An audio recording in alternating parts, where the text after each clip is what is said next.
오늘 박근혜 대통령의 건강 상태가 속보로 보도되는 진풍경이 연출됐습니다. 박 대통령 귀국을 앞두고 대통령의 대국민 사과가 있을 거라는 이야기가 흘러나왔는데요. 국민들에게 전해진 것은 대통령이 아프다는 소식이었습니다. 다만 이완구 국무총리의 사의 수용은 오늘 오후 예상보다는 빠르게 처리됐습니다. 급한 불국이라는 해석도 나옵니다.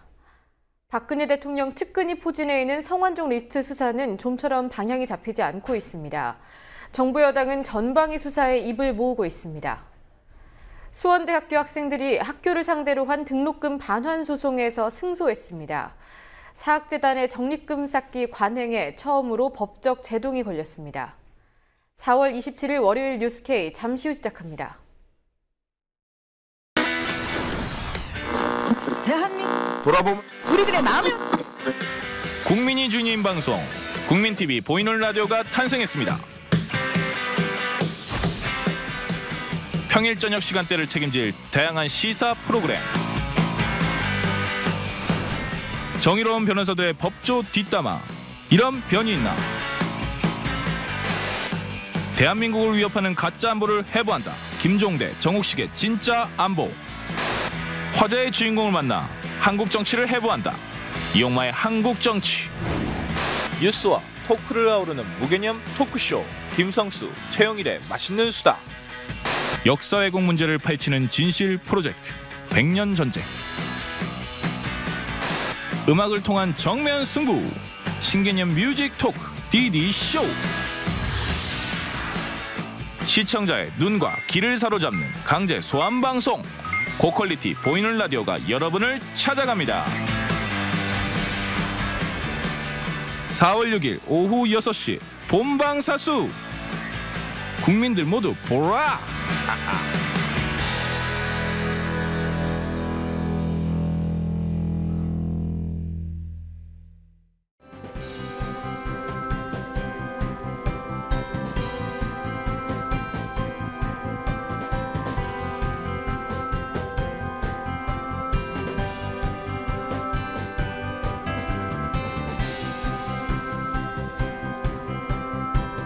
4월 6일부터 뉴스K가 퇴근길에 함께합니다. 저녁 7시, 2시간 빨라진 뉴스K. 많은 시청 바랍니다. 조금 전 이완구 국무총리의 퇴임식이 열렸습니다. 앞서 청와대는 박근혜 대통령이 인두염과 위경련으로 인해서 하루 이틀 국정 수행이 어려울 거라고 밝혔는데요. 국무총리 사의는 예상보다 서둘러 수용했습니다. 오늘 정치권 소식 김종은 기자와 이 사안부터 살펴보겠습니다. 안녕하십니까? 박 대통령이 이완구 총리 사의를 수용했죠. 이 소식부터 전해주시죠. 네, 오늘 오후 5시경 긴급하게 발표된 내용입니다. 이완구 총리의 퇴임식도 오후 6시 10분에 바로 이뤄졌습니다. 예정이 없던 퇴임 수용이었습니다. 애초에 박근혜 대통령이 10일간의 중남미 순방을 마치고 오늘 오전 귀국했습니다. 그런데 청와대의 공식 첫 발표가 박근혜 대통령이 아프다는 말이었습니다. 민경욱 청와대 대변인은 위경련과 인두염으로 하루 이틀 절대 안정이 필요하다며 건강 회복을 위해 안정이 필요하다고 브리핑했습니다. 예, 오늘보다 하루 이틀 정도면 공교롭게도 재보궐선거 날과 좀 맞물리는군요. 네, 그렇습니다. 박근혜 대통령은 그간 국무회의나 수석보좌관 회의에서 대국민 사과성 발언을 해왔습니다. 이를 고려하면 4.29 재보선 이전엔 박근혜 대통령의 대국민 사과가 없을 것이라는 게 정치권의 일반적인 시각이었습니다. 예, 그리고 오늘 오전만 해도 박 대통령이 당분간 국정을 제대로 수행하지 못할 것이다. 공식 일정이 사실상 없을 것처럼 이렇게 말을 했는데 오늘 오후 늦게서야 이 총리의 사의를 수용했단 말이죠. 이 이유가 있을까요? 네, 새누리당 비박계 수뇌부와 여론의 압박이 생각보다 거셌습니다. 급격한 여론 악화로 재보선 선거에서 참패가 우려되자 유승민 원내대표가 오늘 아침 회의에서 박근혜 대통령의 진심 어린 사과를 요구했습니다. 관련 발언 직접 확인하시겠습니다. 소위 성완종 리스트 사건에 대한 국민의 분노가 무섭습니다. 국민의 84%가 이 리스트가 사실일 거라고 믿는 최근 여론조사를 봤습니다. 국민은 이 문제에 관한 대통령의 정직한 목소리를 듣기를 원합니다. 대통령께서 이 문제에 대해서 국민이 수긍할 수 있는 진솔한 말씀을 직접 해주실 것을 기대합니다. 특별검사에 대한 국민 여론도 박근혜 대통령의 행보에 등을 돌렸습니다. 아시다시피 박근혜 대통령이 세월호 참사 1주기에 도망치듯이 한국을, 그러니까 우리나라를 떠났습니다. 유가족 한 명 없는 진도 팽목항에 와서 성명서 하나 발표하고 떠난 건데요. 이런 상황 속에서 무리해서 떠난 중남미 성과가 기대만큼 없었다는 게 문제가 되고 있습니다. 그럴 수밖에 없는 것이 박근혜 대통령은 콜롬비아를 첫 국가로 택했지만 국가 원수로서 의전도 받지 못한 채 공식 일정을 시작했습니다. 실제로 박근혜 대통령은 많은 시간 그 해외 동포 간담회와 한국전쟁 참전용사 초청 만찬, 그리고 K-팝 동호회 만남 등으로 채웠습니다. 특히 이번 순방 4개국 중 칠레, 페루, 콜롬비아는 불과 3년 전에 이명박 전 대통령이 다녀왔던 지역입니다. 당시에 FTA 논의 등 의제 자체가 이미 충분히 협의된 내용이라 새로울 게 없었다는 게 이런 지적이 많습니다. 이런 가운데 이완구 총리 사퇴와 후임 총리 인선 문제, 친박 핵심 측근들의 비리 의혹까지 터졌음에도 박근혜 대통령은 아프다며 입장 표명을 하지 않자 여론이 더욱 악화된 겁니다. 그러나 야당은 박근혜 대통령의 사과 없이 총리 사임을 수용한 것은 매우 유감스럽다고 비판했습니다. 예, 그리고 박 대통령 순방 중에 인도네시아에서 아시아 정세를 가늠하는 중요한 회의도 있었다고 하더군요. 네, 박근혜 대통령이 순방을 하고 있는 기간 동안 인도네시아 자카르타에서, 그러니까 자카르타 그 반둥 60주년 기념 정상회의가 열렸습니다. 지난 22일부터 24일까지 이 회의가 지속됐는데요.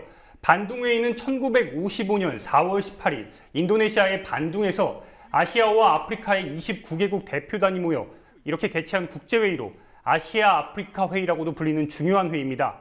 이 자리엔 북한의 김영남 최고인민회의의 상임위원장을 포함해서 일본의 아베 총리, 중국의 시진핑 주석 등이 참석해 동북아 정세와 직결되는 중요한 현안을 논의했습니다. 그런데 박근혜 대통령은 이 기간 동안 중남미 순방을 이유로 이 회의에 불참했습니다. 문제는 반둥 회의에서 박근혜 대통령을 제외한 일본과 중국만 협력을 추구하겠다는 메시지를 발표했다는 점입니다. 당장 야당의 반발이 이어졌는데요.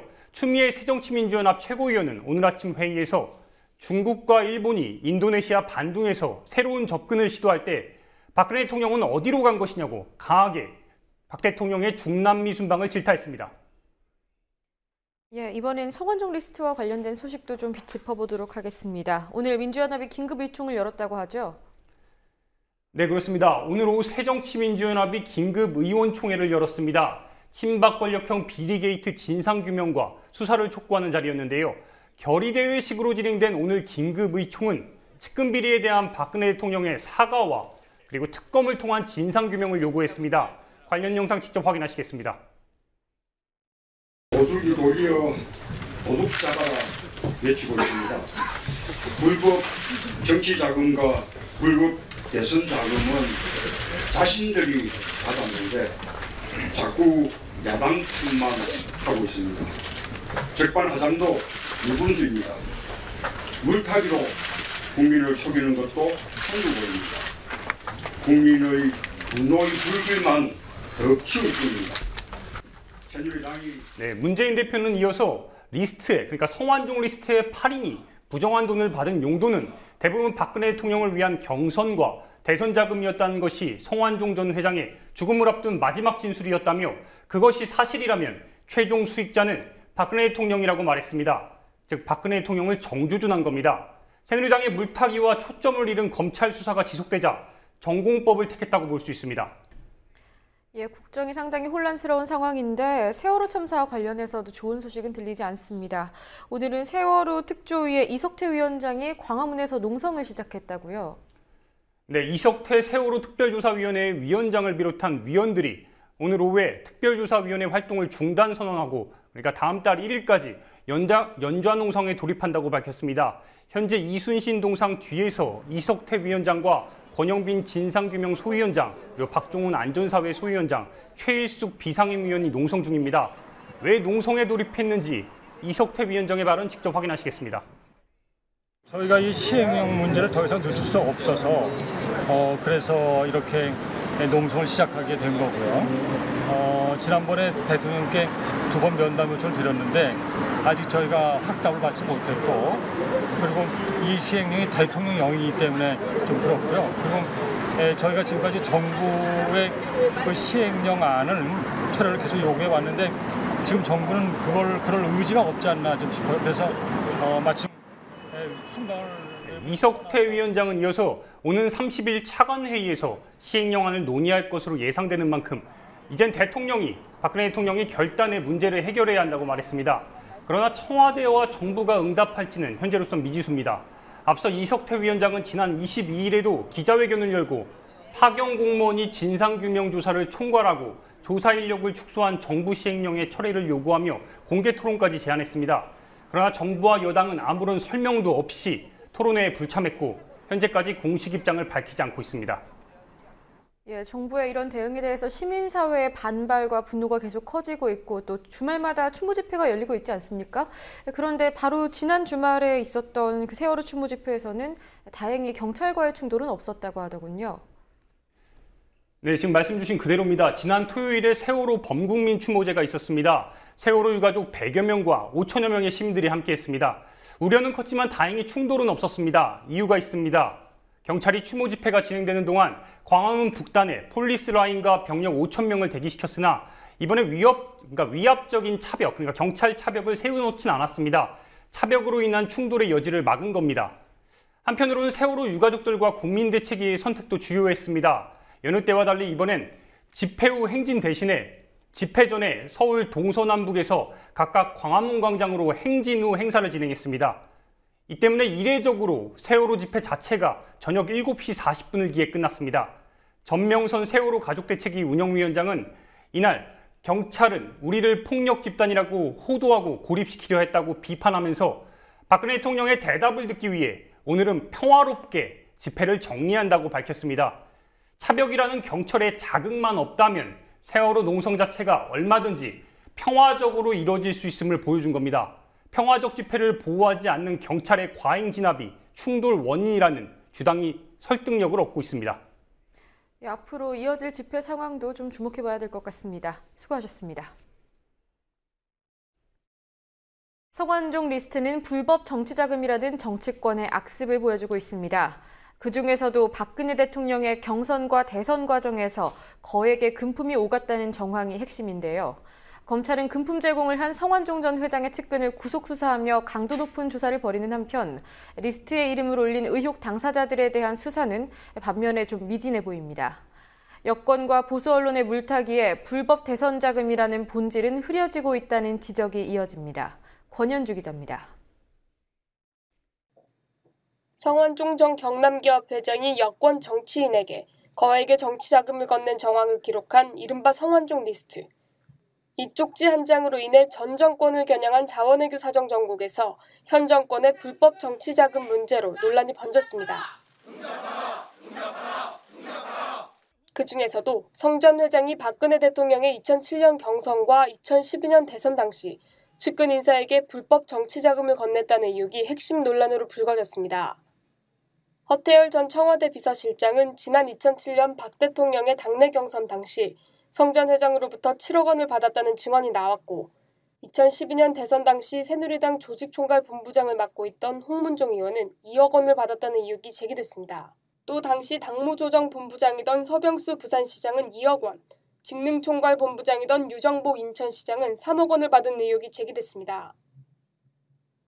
게다가 홍문종 의원은 2012년 대선 직후 현금 재산이 수억 원 증가한 것으로 드러나 금품 수수 의혹이 짙어지는 모양새입니다. 하지만 검찰 수사는 금품 제공 측에 무게가 쏠려 있습니다. 성완종 리스트 수사를 위해 특별수사팀이 만들어진 지 2주. 검찰은 최근 성 전 회장 측 조사 과정에서 박준호 전 경남기업 상무와 이용기 경남기업 홍보팀장을 증거인멸 혐의로 구속했습니다.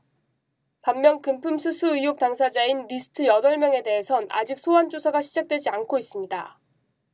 여권은 사건 초기부터 성역 없는 수사를 요구하며 야권을 포함한 정치권 전반으로 이슈를 분산시키고 있습니다. 또 보수 언론을 중심으로 이완구 총리 개인의 금품 수수와 거짓 해명, 야권 책임론 등의 보도가 집중되면서 불법 대선 자금 논란은 찾아보기 어려워졌습니다.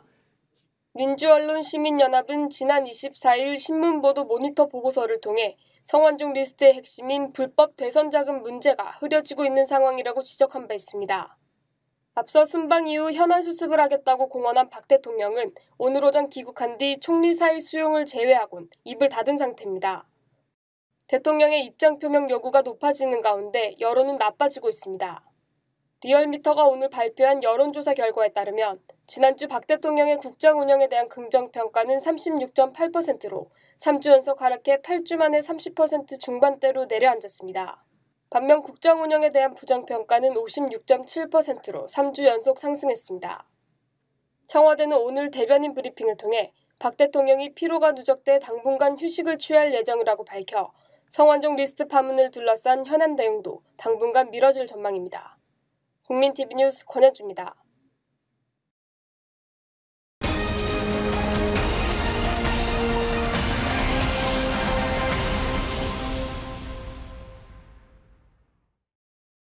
사학재단이 대학 등록금을 부당하게 쌓아뒀다면 학생에게 돌려줘야 한다는 판결이 나왔습니다.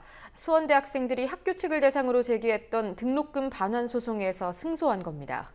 사학재단의 무분별한 적립금 축적은 물론 천정부지 등록금에도 경종이 될 것으로 기대됩니다. 성지훈 기자가 보도합니다.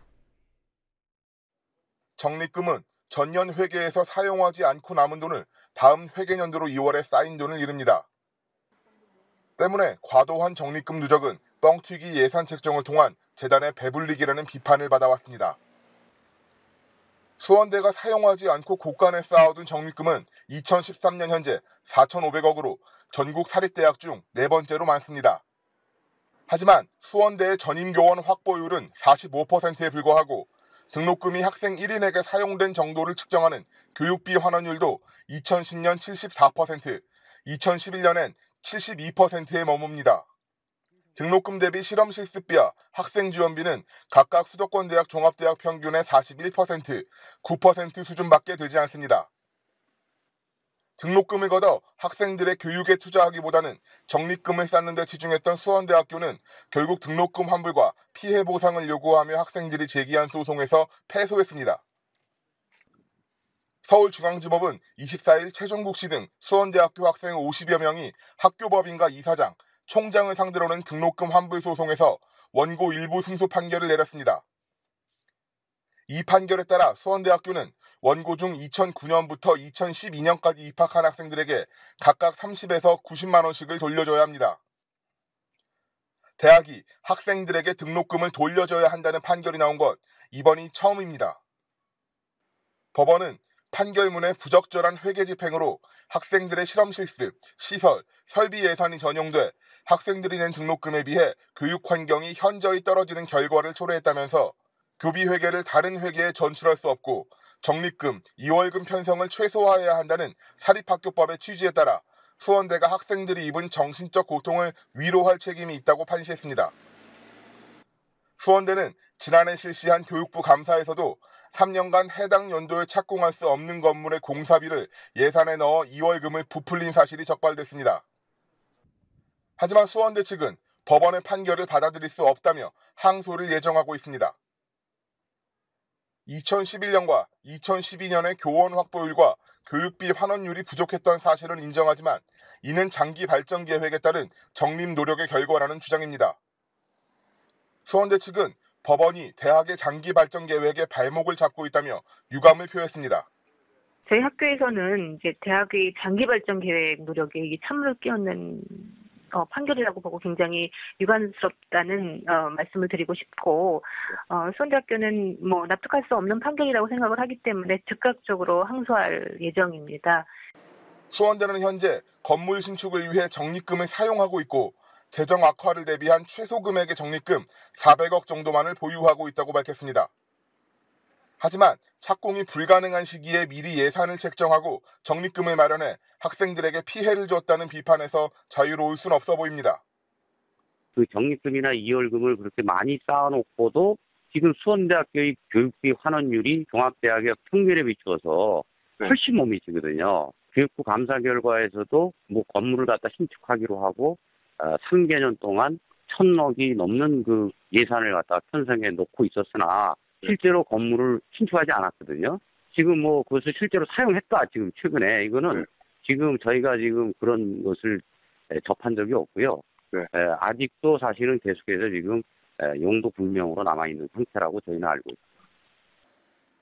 이번 판결이 수원대뿐 아니라 전국 사립대학들의 무분별한 적립금 누적에 경종을 울릴 것이라는 전망도 나옵니다. 현재 전국 사립대학들이 쌓아놓고 사용하지 않는 누적 적립금은 12조 원에 육박합니다. 가장 많은 적립금을 보유한 이화여대와 연세대는 각각 8,200억과 6,600억의 적립금을 쌓아두고 있습니다.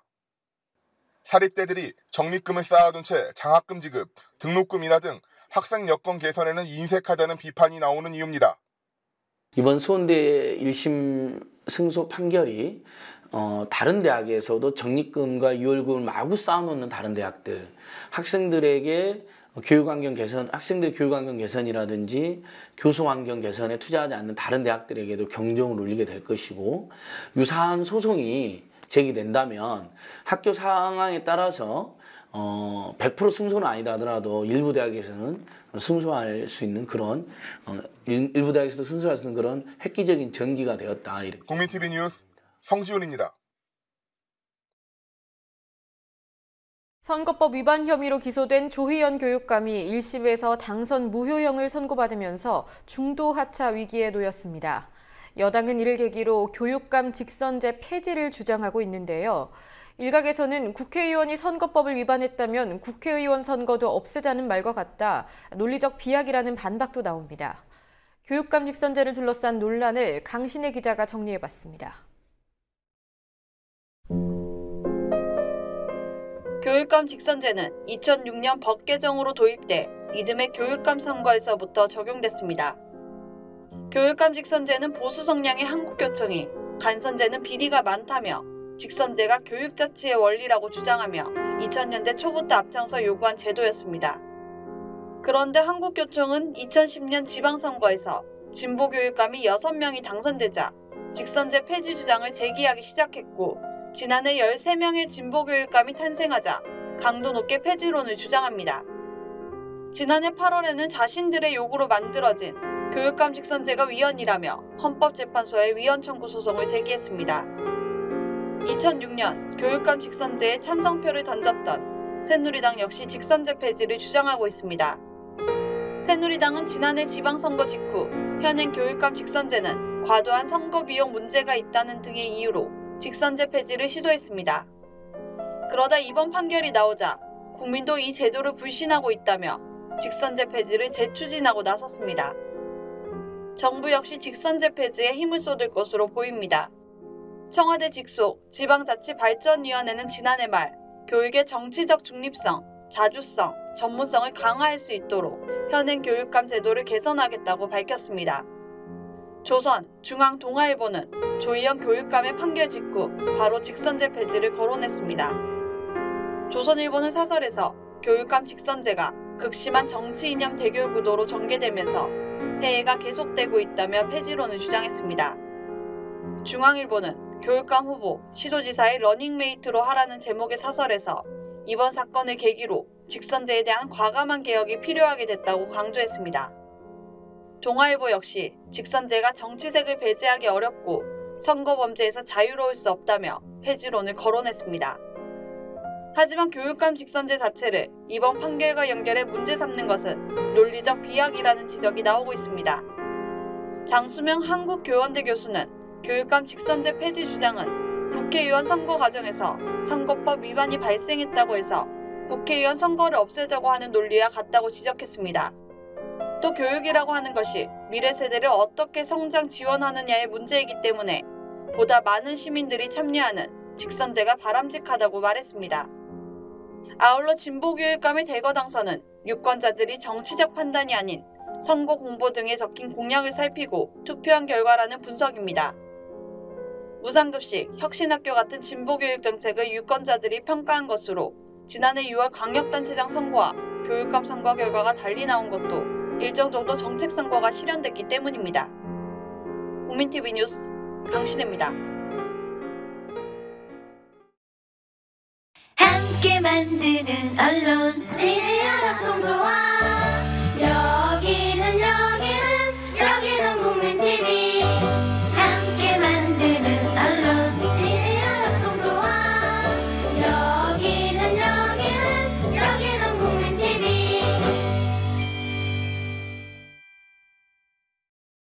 네팔의 수도 카트만두에서 진도 7.8의 지진이 발생했습니다. 수천 명의 사상자를 낸 이번 지진을 통해서 사망자만 3천 명이 넘는다고 합니다. 학계 일각에선 예견된 지진이었다는 주장도 나옵니다. 김현주 PD와 짚어보도록 하겠습니다. 안녕하십니까? 네. 지금까지 확인된 사상자 수가 얼마나 됩니까? 규모가 상당히 크다고 들었는데요. 재해대책본부가 오늘 사망자가 3,200명, 부상자가 6,500명을 넘어섰다고 밝혔습니다. 현재까지 파악된 한국인 부상자는 3명이고요. 아직까지 사망자는 확인되지 않았습니다. 외교부는 현재 800에서 1,000명의 여행객과 650여 명의 현지 체류인 등이 현지 체류 한국인들이 네팔에 있는 것으로 파악하고 있습니다.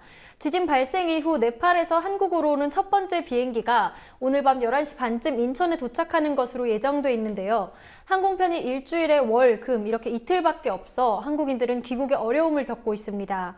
한편 유엔은 네팔 지역 이재민이 660만 명에 달할 것으로 보고 있습니다. 지진이 발생한 지역이 정확히 어디쯤인지 좀 설명을 해주시죠. 네, 미국 지질조사국이 네팔의 수도 카트만두에서 북서쪽으로 77km 떨어진 곳, 그리고 관광도시 포카라에서 동쪽으로 80km 정도 떨어진 지점에서 지진이 발생했다고 발표했습니다. 화면을 보시면 카트만두와 포카라의 중간 지점에서 지진이 발생한 것을 보실 수 있는데요. 그런데 유독 카트만두만 큰 피해를 입었습니다. 연세대 홍태경 교수는 지진이 카트만두 쪽으로 진행됐고 진행 방향으로 에너지가 많이 전달된 것이 피해의 원인이라고 말했습니다. 원래는 그 지진이 그 두 지역 가운데서 발생을 했어요. 네네. 그러니까 시작은 거기서 해서 남동 방향으로 쪼개졌거든요. 네네. 남동 쪽에 뭐가 있냐면 카트만두가 있어요. 그래서 카트만두 하부까지 쪼개졌거든요, 단층이.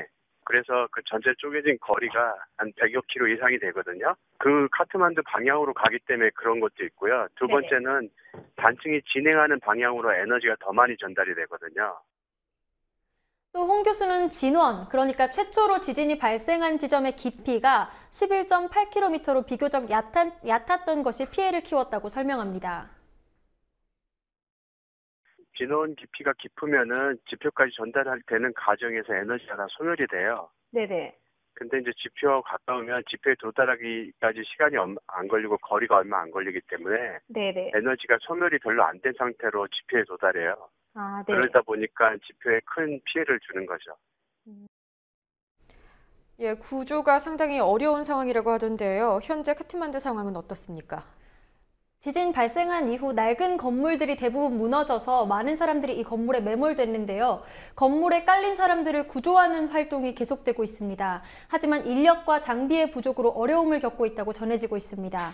생존자들은 여진의 공포에서 벗어나지 못하고 있습니다. 어제도 카트만두 인근에서 규모 6.7의 여진이 발생했습니다. 사람들은 혹시 모를 지진에 대비해서 학교 운동장이나 공원 등에 천막을 치고 이틀째 밤을 보내야 했습니다. 예, 지진의 근본적인 원인이 판 충돌이라고 하던데요. 여기에 대해서 좀 상세하게 설명을 해주시겠습니까? 네, 인도판과 유라시아판의 충돌이 원인으로 지금 드러나고 있는데요. 네팔은 이 두 개의 판이 부딪히는 지점에 위치해 있습니다. 네팔에 있는 히말라야 산맥도 2,500만 년 전에 인도 호주판과 유라시아판이 충돌해서 만들어진 겁니다. 전문가들은 인도판이 1년에 5cm씩 북쪽으로, 그러니까 유라시아판 쪽으로 이동하는 것으로 보고 있는데요. 때문에 판이 충돌해 지진이 발생할 가능성도 이미 예견됐다는 지적이 나옵니다.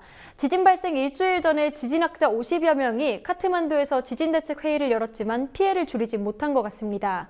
네팔에 이런 강진이 발생한 것은 1934년 규모 8.1 이후 81년 만입니다. 예, 직접적인 연관성이 있는 건 아닙니다만 이번 그 지진을 계기로 우리나라의 지진 발생 빈도도 늘고 있다. 여기에 대해서 우려도 나오고 있더군요. 네, 지난 30년간의 지진 발생 빈도를 분석해 봤는데요. 이 빈도가 10년 만에 계속 늘어나고 있는 것을 볼 수 있었습니다. 화면을 보시면 규모 2.0 이상의 지진이 85년에서 94년에는 평균적으로 17.1회 발생했지만 95년에서 2004년에는 35.9회로 발생 빈도가 2배 넘게 증가한 것을 보실 수 있습니다. 2005년에서 2014년 평균 발생 빈도는 52.7회로 지난 10년보다도 1.5배 가까이 늘었습니다. 지난해만 국내에서 지진이 49번 발생했는데요. 규모 3.0 이상의 지진이 발생한 횟수는 8번입니다. 내륙에서 발생한 가장 큰 지진은 지난해 9월 23일 경북 경주시 동남동 쪽 18km 지역에서 발생한 규모 3.5의 지진이고요. 다행히 인명피해는 없었습니다. 내륙에서 발생한 지진은 23회 중 대구 경북에서 발생한 지진이 10회로 가장 많았습니다. 예, 상대적으로는 진도가 낮기는 합니다만 네팔 지진 같은 경우에도 미리 예견됐다고 했고요. 우리나라 같은 경우도 그런 내진 설계를 좀 강화하는 쪽으로 계속 나아가야 될 것 같습니다. 네, 수고하셨습니다. 네.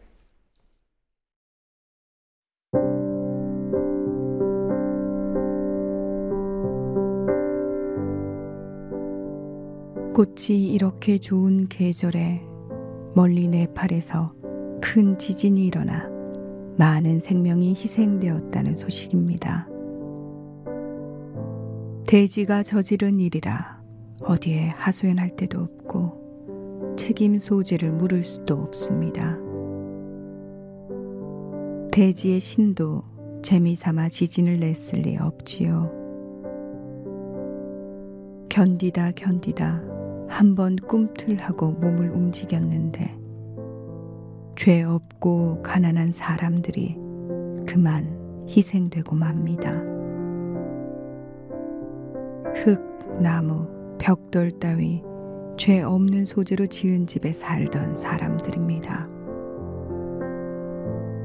시멘트, 철골로 지은 집은 희생이 적었다니 천재지변도 돈을 알아보는 모양입니다.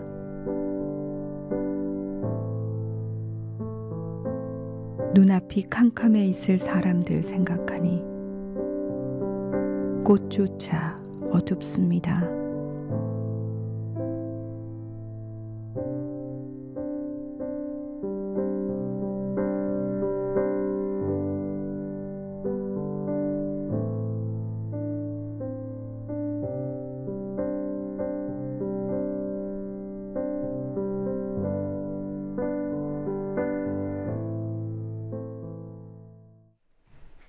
사실상의 식물총리마저 사의를 표명한 뒤 박근혜 대통령의 해외 순방 기간은 한마디로 국정 공백기였습니다.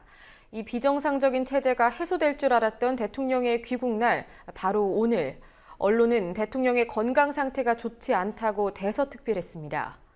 건강 회복을 위해 하루나 이틀 안정이 필요하다.